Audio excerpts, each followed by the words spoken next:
হাসরের ময়দানে আল্লাহ তাআলা যখন ফেরেশতাদের মাধ্যমে আগুনের শিকল দিয়ে টেনে জাহান্নামকে হাসরের মাঠে এনে দাঁড় করাবে, মনে করেন এখানে এনে রাখবে, আমরা সবাই তাকাবো, এরকম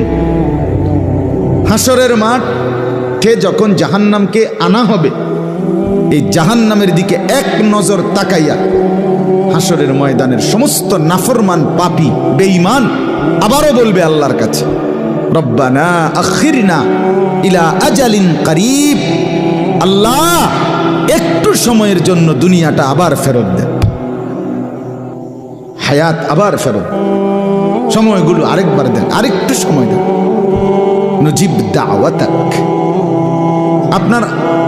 আপনার সব কথা তখন মেনে নেব,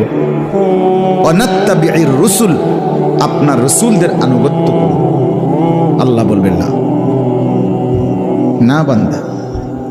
এখান থেকে কাউকে আর ফেরত দেব